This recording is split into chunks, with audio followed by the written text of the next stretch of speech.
Coucou mes amours, bienvenue dans les chroniques de Malaika. Aujourd'hui, nous allons faire notre petite revue critique de la série de Monsieur à l'œil, un autre mauvais mariage, épisode 66. Ça commence avec Viviane qui se réveille le matin. Elle prend la poêle et elle prend la spatule. Elle commence à frapper comme pour réveiller tout le monde. Et Marc, la maman, Lisa et Ben descendent les escaliers. Et Ben demande Viviane, qu'est-ce qui ne va pas avec toi? Qu'est-ce qu'il y a? Qu'est-ce qui se passe avec toi? Pourquoi est-ce que tu veux réveiller tout le monde? Nous sommes mariés à peine hier. Ce matin, tu nous réveilles. Pourquoi? Viviane dit, Elise a dit, Viviane, est-ce que tu te rends compte que tu es dans les gros problèmes? Tu es dans les sérieux problèmes là maintenant. Ben dit, effectivement, Viviane, tu es dans les sérieux problèmes. Viviane dit, problème. Viviane dit, j'en ai assez. J'en ai assez. Il est temps que tout le monde vous partiez de chez moi. Je veux que c'est ma maison et je fais comme je veux. Ben dit pardon, je veux faire ça, mais je fais comme si je n'ai pas suivi ce que tu as dit. Ben dit Viviane, s'il te plaît. Est-ce que c'est que tu ne dois pas parler dans cette maison? Viviane dit, Ben, ferme ta gueule. Personne ne doit parler dans cette maison en dehors de moi. Est-ce que c'est clair? Personne n'a plus la bouche pour parler dans cette maison en dehors de moi. Et puis, Lisa demande, attends Viviane, est-ce que tu as faim ce matin, tu veux manger? Viviane dit, la bonne, la servante, je n'ai pas faim, j'ai déjà mangé la nourriture qui peut me tenir pendant toute une éternité. D'accord, voici ce que je veux ce matin. Je veux que vous montiez les escaliers. Je vous donne 3 minutes. Après, elle dit, non, il faut que je sois généreuse. Montez, je vous donne 5 minutes. Emballez vos affaires et foutez le camp de ma maison. D'accord? Et Ben dit quoi? Celle qui va foutre le camp de cette maison, c'est toi, Viviane. Est-ce que c'est clair? Parce que ça, c'est ma maison. Viviane dit, non, ça, c'est ma maison. Après, un moment, demande Viviane, attends, quelle marque de départ? Est-ce que tu fumes déjà? Tu fumes déjà quelle marque de départ? Après, Ben dit, c'est ce que j'allais me demander, maman, ça m'étonne. Et après, Ben demande, attends, Viviane, tu as recommencé à prendre du départ. Parce que c'est l'impression que j'ai. Viviane dit, c'est toi qui vas prendre le départ. Viviane dit, montez là-bas en haut et ramassez vos affaires, foutez le camp de ma maison parce que ça, c'est ma maison. Moi, Viviane dit. Elle n'a même pas mis le nom de son mari. Viviane dit que ça, c'est ma maison. Lisa dit, essuie ta bouche, essuie la saleté sur ta bouche, essuie-moi ta bouche. Après, Lisa dit, Viviane, tu vas arrêter ça parce que tu vas te faire jeter dans la rue. Est-ce que tu es en train de comprendre? Viviane dit que c'est toi qui vas sortir tout à l'heure. Ok? J'ai dit, montez là-bas en haut, ramassez vos affaires et sortez de chez moi. Ben, Marc dit, Lisa, Viviane, arrête ça. C'est quoi? Nous sommes, il y avait la fête hier, les gens se sont mariés, nous sommes fatigués, nous avons passé le temps à célébrer. Pourquoi est-ce que tu veux commencer les problèmes tôt ce matin? Viviane dit que si toi, tu ne montes pas en haut, elle s'adressait à Marc. Si tu ne montes pas là-bas en haut, ramasser tes affaires, sortir de chez moi, on ne va pas te dire. Ben dit, attends, Viviane, est-ce que c'est parce que je suis en train de tolérer ce que tu fais? Faut pas m'énerver, Viviane, ne cherche pas à m'énerver. Tu dis que ça, c'est ta maison. Ta maison depuis quand? Ça, c'est ma maison, que tout le monde le sait. Viviane, c'est ta maison depuis quand? De quoi est-ce que tu parles que cette maison t'appartient? Et puis, Viviane dit, Ben, cette maison t'appartenait auparavant. Et Ben dit, et c'est toujours le mien. Elle dit vraiment, attends, j'arrive. Elle part donc pour ouvrir la porte. Donc, apparemment, avant de faire tous ces simangues, elle avait déjà planté les gens dehors. Ah, Seigneur. Et puis, Viviane ouvre dans la porte. C'est l'avocat et 2 policiers qui se pointent. L'avocat dit bonjour tout le monde. Ils disent bonjour. L'avocat dit bonjour, monsieur Ben Ugoji. Viviane dit oui, voilà monsieur Ben Ugoji, celui qui a signé la maison, c'est qui m'a signé cette maison et tout ce qui est à l'intérieur, mais aujourd'hui il est en train de refuser. Et l'avocat dit mais monsieur Ben Ugoji, pourquoi est-ce que vous refusez? Parce que le document que vous avez signé, il sort. Les documents, les amours, vous vous souvenez du document à l'hôpital que Ben avait signé, que j'ai dit que je soupçonne la manière dont cette infirmière-là faisait, dont elle s'agitait, la manière dont elle regardait Ben. Moi, ce n'était pas le genre de regard d'admiration, le genre tu admires un homme parce qu'il est beau, il est légal, il est galant devant toi. Non, c'était le regard d'une bandite. Moi, j'ai dit ça, que les documents, la façon dont c'était, ce ne sont pas les documents qu'on signe à l'hôpital, mais Ben, comme il était émotionnel, il ne s'est pas rendu compte et il a signé comme ça sans même regarder. C'était les... Seigneur, je continue à regarder la série. Continuons. Et Ben prend les documents entre les mains de l'avocat de Viviane. Il l'ouvre, il voit. Les documents, justement, c'est les documents de la maison qui prouvent qu'il a signé. Il crie, dit quoi? Moi, j'ai signé. Viviane, quand j'étais signé le document, c'est quand ce n'est pas possible. Maman, regarde-moi ça, ce n'est pas possible. L'avocat dit, calme-toi, Ben, calme-toi. J'ai déjà vu les situations, les cas pareils plusieurs fois. Même 2 fois, j'ai vu les cas pareils. Donc, ce n'est pas nouveau. Vous donnez, après maintenant, vous faites semblant devant votre famille. J'ai déjà vu les cas pareils. Donc, ça va. Calme-toi. On sait, tu as signé, c'est ta signature, c'est pas ta signature. Les documents de la maison ne sont pas les documents de la maison. Donc, il ne faut pas discuter. Et puis, Viviane, Ben demande, mais attends, comment est-ce possible, Viviane? Viviane dit, tu vois le point avec toi, les gens comme toi, Ben, c'est que vous êtes trop émotionnel. Et lorsque vous êtes émotionnel, comme nous, les gens comme moi prennent l'avantage sur tes émotions. Tu vois, c'est ça le problème. C'est aussi facile que ça. C'est aussi facile que ça. Et Marc demande, Viviane, qu'est-ce que tu fait? Qu'est-ce que tu as pu faire, Viviane? Qu'est-ce que tu as fait? Hein? Et Viviane dit quoi? Comme quoi? Je t'ai déjà expliqué. Vous êtes trop émotionnel. Ben est trop émotionnel. Et moi, je suis là pour prendre l'avantage sur ça. Tu vois? Donc, il n'y a rien à dire. Arrête de me poser les questions. Viviane, qu'est-ce que tu as fait? Viviane, qu'est-ce que tu as fait? Ben dit, Viviane, un seul mot qui sort de ta bouche. La manière dont je vais te frapper, si tu ne, oh, donc, tu ne sauras même pas que tu es une femme. Tu as compris? Je vais te frapper comme un homme, même pas comme une femme. Les policiers disent, hey, tu ne peux pas. Tu ne peux même pas. Ne tente pas. Et puis, Viviane continue. Donc, vous croyez que moi, je vais venir dans cette maison, vous épouser, et puis vous allez me frustrer. Je vous avais dit de partir de chez moi, vous avez refusé. Hein? Donc, vous croyez que vous allez me frustrer dans ce mariage? J'avais besoin de quelque chose. Vous avez même la chance que je n'ai pas pu récupérer les documents de l'entreprise. Oui, vous avez la chance parce que voilà ce que je voulais en réalité. Mais au moins, vous allez rester avec ça. Maintenant, cette maison m'appartient. La maman lui a giflé. Quand elle a voulu rendre ça, Ben a arrêté sa main. Ben dit que Viviane, si tu veux bailler aujourd'hui, essaye. Les policiers ont dit, ne la touchez pas, faites attention. Vous allez donc sentir que ça, c'est les policiers qui ont été morts. Ça, c'est les conneries. Je me demande même s'ils étaient les policiers en réalité. Viviane dit à Ben que ça, au moins, j'ai eu quelque chose dans ce mariage. Hein, c'est ce que je voulais. J'ai toujours voulu une maison à moi et maintenant j'ai cette maison, ça m'appartient. Que tu le veuilles pas, c'est ma maison même. Et puis Ben demande, mais Viviane, comment est-ce possible que tu m'as amené à signer ce document sans m'en rendre compte? Comment Viviane? Parce que j'essaie de réfléchir, je cherche dans ma tête et puis je ne vois pas. Viviane, tu as fait ça comment? Viviane dit, ok, cette petite tête, comme tu m'appelles souvent petite cervelle, cette petite cervelle, c'est à réfléchir. Hein? Comme tu penses que je ne sais pas, je ne peux pas réfléchir. Donc, l'histoire que je vais te raconter maintenant sera maintenant et jamais, juste une seule fois. D'accord? Donc, prends plaisir. Il faudra prendre du plaisir pour l'écouter, pour que je puisse te dire comment est-ce que j'avais fait pour vous en arnaquer, pour t'amener à signer ces documents. Et ça montre Viviane maintenant, elle a eu un flashback pour pouvoir leur raconter l'histoire. Et la prochaine scène dont montre, en ayant le flashback, la prochaine scène dont montre Viviane qui est entrée dans la chambre, dans son ancienne chambre, donc dans la nouvelle chambre de Ben, et elle ferme la porte derrière elle, puisqu'il y a un coffre dans cette chambre, dans l'armoire, dans la penderie.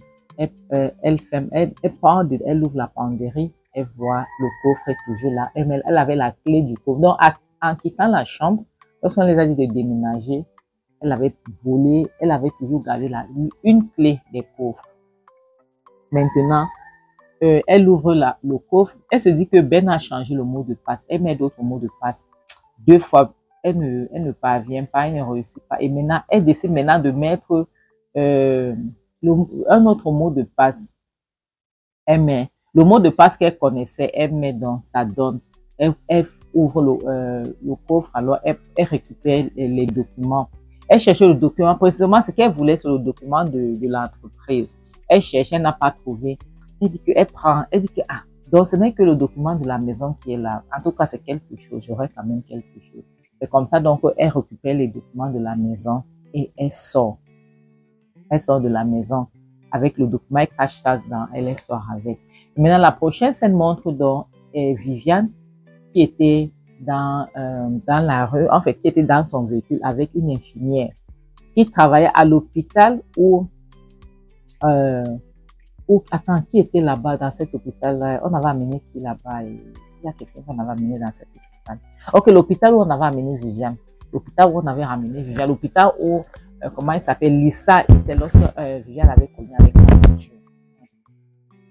Donc, comme elle sait que c'est l'hôpital qui est proche de sa maison, donc elle s'est arrangée avec l'infirmière dans cet hôpital. Et maintenant, l'infirmière elle dit à l'infirmière que les documents, si je veux que tu les gardes, au moment opportun, je vais t'appeler, tu vas faire signer ça à mon beau-frère, comme les documents de l'hôpital pour me faire opérer pour une chirurgie. Est-ce que c'est clair? Le médecin dit, pardon, l'infirmière dit, et s'il ne signe pas alors, elle dit, t'inquiète, c'est mon beau-frère, je connais, il va signer. Ce sont les gens qui sont trop sentimentaux, il va le faire, mais tu vas le coincer avec. Donc, elle donne le scénario à la fille que ça doit être dans un endroit un peu sombre. Déjà, au moment où il est stressé, peut-être qu'il essaie de joindre la famille. Lorsqu'il est stressé, tu pars avec le document, tu le fais signer. Est-ce que c'est clair? Et je vais bien te payer. L'infirmière dit, je ne suis pas très sûre. Elle dit, est-ce que c'est clair? L'infirmière dit, oui, il n'y a pas de problème. Maintenant, elle dit, ok, tu vas partir. Garde, l'infirmière dit, ça va se passer. Elle dit, au moment important, moi, je vais t'appeler. Lorsque je t'appelle, il va falloir que tu sois là. Est-ce que c'est clair? L'infirmière dit oui. L'infirmière donc s'en va. Maintenant, la prochaine scène nous montre que la période où Viviane, Ben avait ramassé Viviane, le jour où Viviane avait fait bail Kizito dans la rue où elle se trouvait, dans la rue où elle saignait. Donc, après la bastonnade du bailleur, après cette bastonnade, donc, la scène la montre où elle s'est assise dans la rue et le gars l'a appelé que sa voiture approche. Donc, apparemment, lorsque le gars avait Kizito, le gars était caché aux alentours, il a vu la voiture de Ben. Donc, lorsque Ben quittait les lieux, il a dit à Viviane que Ben est en train de s'approcher. Et c'est là où Viviane donc s'est couchée dans la rue pour que Ben vienne la retrouver. Et c'est comme ça, elle s'est assise, comme elle saignait déjà, elle se couchait dans la rue. Donc, c'est là où Ben alors l'a vu, Ben l'a donc ramassé pour l'amener à l'hôpital. Et maintenant, étant à l'hôpital, c'est comme ça que l'infirmière est venue lui donner les documents là à signer. Viviane a raconté toute cette histoire, raconté, expliqué comment est-ce qu'elle a fait. Et ce qui était mauvais, c'est qu'elle racontait ça devant les policiers et l'avocat là. Lorsqu'elle a fini de raconter, la maman a crié. La maman n'en revenait pas. Et Ben dit, attends, elle a raconté tout ça. Est-ce que vous avez sujet la traîner en justice? L'avocat carrément dit que oui, tu peux la traîner en justice si tu veux, c'est pas un problème. Mais c'est ici que ça s'est arrêté. Je ne sais pas, tu vas devoir amener les témoins qui vont témoigner parce que moi, je n'ai rien suivi. Et les policiers non plus n'ont rien suivi. Donc, il n'y a que vous qui avez suivi ça, c'est à votre parole. Puisqu'il y a les preuves qui montrent que tu as signé la maison et donné à Viviane. Donc, comme c'est là, tu n'as pas le choix. Ben voulait pas Viviane, les policiers arrêtaient. Et c'est comme ça qu'on les a foutus à la porte. Les policiers les ont foutus à la porte. Viviane dit, je vous avais dit que cette maison m'appartient, elle ne vous appartient pas. Donc, vous n'avez pas le droit. C'est comme ça, je fais comme je veux. OK? Je vous avais déjà prévenu. Je vous avais déjà prévenu, mais vous avez dit que moi, je blague avec vous. Je ne blague pas avec vous. Maintenant, je te l'ai dit. Et puis, Marc demande, Viviane, comment tu oses? Comment tu peux faire une chose pareille? Comment pouvais-tu être aussi méchante? Comment, Viviane? Elise a dit vraiment, Viviane. Ben dit, je t'ai donné une deuxième chance. Je t'ai donné une deuxième chance. Viviane, tu m'as fait ça. Viviane dit, Ben, tu aurais dû me bailler. Au lieu de me bailler, au lieu de finir avec moi une fois que tu m'as trouvé dans la rue, tu m'as sauvé. Tu vois ce que ça t'a fait? Ça t'a coûté la vie. Tu vois, ça t'a coûté cette maison. Vous allez partir d'ici. C'est tout ce que moi je voulais. Vous allez partir d'ici. Et la maman demande, Viviane, est-ce que c'est comme ça que tu es démoniaque? Viviane dit, oui, maman, je suis démoniaque plus que le diable lui-même en personne. Qu'est-ce que vous espérez? Je me suis mariée ici. Je vous ai demandé de libérer la maison pour que je puisse vivre avec mon mari. Vous avez refusé. Et vous croyez que je vais vous laisser tranquille? Jamais de la vie. C'est comme ça. Jamais de la vie. Maintenant, ramassez vos affaires et sortez. Ben dit, je ne partirai pas d'ici. Les policiers, les faux, moi je sais que les gars là sont les faux policiers. Les faux policiers disent, si je ne pars pas d'ici, nous allons appeler la station pour le renfort. Ils seront obligés de vous jeter à la porte. D'accord? et de vous arrêter aussi. Maintenant, Lys a dit, Viviane, tu as tout fait pour séparer cette famille, pour détruire cette famille.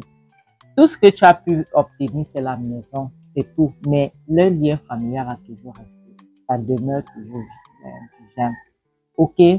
Tu ne peux pas. Tu essaies de détruire quelque chose que tu n'as pas. C'est parce que tu n'as personne qui t'aime que tu veux détruire cette famille. Mais ne te dérange pas. Tu ne vas pas réussir. Tu as réussi à séparer ton mari de sa famille, mais tu vois les trois là, et moi, nous sommes ensemble. Tu n'as que pris cette maison, tu peux garder la maison. Ben, continue que je n'irai nulle part parce que ce n'est pas normal. Je n'ai pas signé ça avec les yeux clairs. L'avocat dit, tu n'as pas le choix, tu iras. Et puis, Ben dit à l'avocat que si tu peux rester là, tu écoutes tout ce qu'elle dit, et puis tu dis qu'elle a le droit, ça dit que la loi est aveugle. L'avocat dit, tu peux pas dire que la loi est aveugle parce qu'elle a les preuves, mais toi, tu n'en as pas. Elle a les preuves que la maison l'appartient. Toi, tu n'as pas les preuves que la maison ne l'appartient pas. Elle répète que si vous pouvez rester là-bas, vous écoutez ça, franchement, ça ne vaut pas la peine. L'avocat dit, si elle peut répéter la même chose à la cour en justice, tu peux récupérer la maison, mais est-ce que tu es en train de la voir comme si elle peut répéter la même chose? Parce que moi, je suis son avocat, je ne peux pas parler un truc qui contre elle. Est-ce que c'est clair? Donc, libérez la maison, s'il vous plaît. Sinon, je vais appliquer la loi. Ben dit, je n'irai nulle part. Viviane dit, vous allez sauf que libérer ma maison. Viviane dit, vous allez sauf que sortir, que mission accomplie. J'avais promis de vous réunir, c'est fait. Donc, vous allez sauf que partir. La maman dit, Ben, s'il te plaît, viens avec moi. Sortons. Ben dit, je n'irai nulle part. La maman dit, Ben, sortons d'ici. Le policier dit, vous allez sortir maintenant. Maintenant, on les a finalement mis à la porte. On les a poussés dehors. Et Viviane était là, elle riait, elle était contente. Elle dit que vous allez souffrir. C'est comme ça qu'on les poussait. La maman s'est seulement mise à prier. Tu vois le genre, tu vois la douleur d'une maman. Viviane était là, elle riait sans foutre. Et mes amours, vous voyez, c'est pour ça qu'on dit qu'il y a certains caractères que lorsque les gens affichent, il faut te méfier de ce genre-là. Il faut te méfier de ce genre-là. Parce que Viviane avait déjà montré que elle est une mauvaise personne. Mais Marc avait l'incapacité de dire non à Viviane. Je ne sais pas pourquoi. Parce que je ne comprends pas comment est-ce que toi, tu vas choisir une femme qui est là pour te détruire et tu sais très bien, tu connais le but de sa présence dans ta vie et tu la laisses. Tu vois, parce que tout ça, c'est la faute de Marc. C'est la faute de Marc. Si Marc avait écouté les gens, tu vois, c'est qu'ils ne seront pas là aujourd'hui. C'est la faute de Marc. Marc n'était pas un bon mari, il n'était pas un bon fils, il n'était pas un bon frère, pas du tout. Et il ne méritait même pas d'être un bon père, il ne pouvait même pas être un bon père. Il a déçu sa famille, il a mis sa famille dans la rue. Tout ça, c'est de sa faute. Les amours, comme je dis toujours, le mariage n'est pas un fin en soi. Nous devons faire très attention. Tu ne peux pas payer parce que tu as épousé une mauvaise femme ou bien un mauvais mari. Sauf ta tête, ça ne vaut pas la peine. Parce que les femmes comme Viviane, il y en a plein. Les maris comme Christo, il y en a plein. Il y a les gens, de nos jours d'aujourd'hui, il y a quelque chose malheureusement que j'ai remarqué, c'est que les gens se marient pour diverses raisons. Il y a les gens qui se marient franchement par amour, oui. Je ne peux pas vous mentir, mais ils sont très peu. Ils sont très peu. Et les gens se marient. Aujourd'hui, il y a les femmes qui épousent un homme tout simplement parce qu'il est riche. Tu vois, même s'il les tape comment, même s'il les traite comment, même s'il les traite comme une chienne, elles sont là. Pareil, c'est pour les hommes. Il y a les hommes qui épousent une femme parce qu'elle sort d'une famille aisée, parce qu'elle-même elle est riche. Même si elle le traite comme un chien, comme un moins que rien, il est là. Pourquoi? Parce qu'il est paresseux. Donc, parce qu'il veut jouir de l'argent de sa femme. Donc, il reste là. Maintenant, il y a les hommes qui épousent les femmes parce qu'ils regardent que celle-ci, sa famille est comme ça. Si aujourd'hui je suis à terre, sa famille pourra m'aider. Tu vas laisser l'amour pur. Une fille parce qu'elle est pauvre, tu ne l'épouses pas. Regardez comme, je prends l'exemple de Jeremy Njitap. Il n'a pas épousé la fille de Fotso Victor. Parce que c'est la fille de Fotso Victor. Après, maintenant, qu'est-ce qui s'est passé? Les 3 enfants qu'elle a n'étaient pas de lui. Aujourd'hui, il est où il est dehors. Il a laissé la fille Bassa qu'il aimait, qu'il était là dans ses moments de galère, lorsqu'il était joueur, qu'il n'était pas encore pro. La fille qui était là avec lui, il a abandonné cette fille, régné même la grossesse qu'il a donnée à cette fille parce qu'il a vu la fille d'un riche.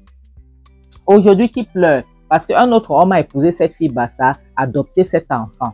Maintenant, ce n'est plus ton enfant, tu n'as pas d'enfant. Tu es là, élang, 11 devant 11.